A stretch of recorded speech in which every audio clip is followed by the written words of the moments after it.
राज्यात पुन्हा राजकीय उलथापालथ होणार. अजित पवारांच्या मनात नक्की चाललंय काय? आताची सर्वात मोठी बातमी.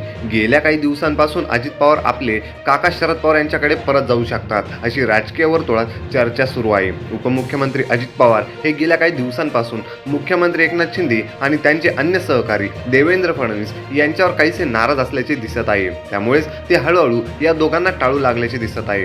त्यामुळे अजित पवार यांचे हृदय परिवर्तन होत असून लवकरच ते काका शरद पवार यांच्या आश्रयाला जाऊ शकतात अशा चर्चा राजकीय वर्तुळात सुरू झाल्या आहेत.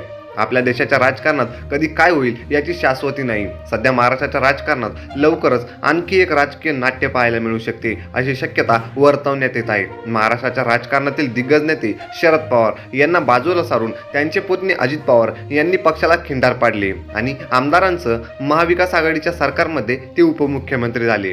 काकांचा पक्ष तोडून ते पुन्हा एकदा उपमुख्यमंत्री झाले. पण आता त्यांना मुख्यमंत्री पदाच्या खुर्चीचा प्रवास खूप दूरचा वाटत आहे. जसजसे दिवस सरत गेले तसे अजित पवारांचे वास्तव समोर येऊ लागले.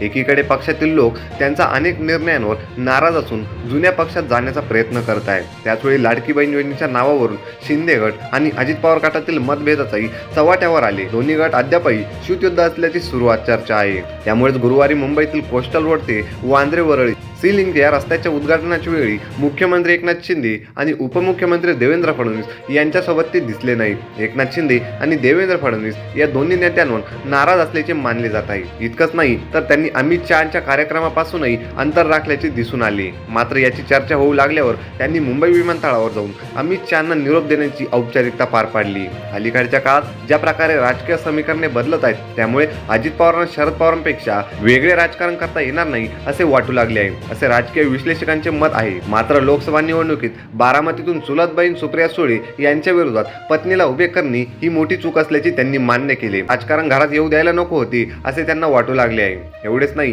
तर भारतीय जनता पक्षाची पितृ संघटना राष्ट्रीय स्वयंसेवक संघही अजित पवार यांच्या महायुतीतील प्रवेशावर खुश नाहीत. अजित पवार महायुतीत सामील झाल्यामुळे महाराष्ट्र लोकसभा निवडणुकीत भारतीय जनता पक्षाचा फायदा झाला नाही, उलट मोठे नुकसान झाले असा विश्वास त्यांनी व्यक्त केला. अशा परिस्थितीत अजित पवार विधानसभेतही पक्षाबरोबर राहिले तर पक्षाचे नुकसान होऊ शकते.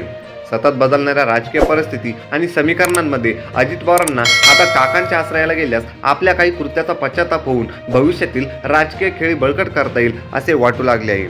अशाच नवीन आणि ताज्या बातम्या अजून लोकांपर्यंत पोहोचवण्यासाठी आपल्या चॅनलला सबस्क्राईब करायला विसरू नका.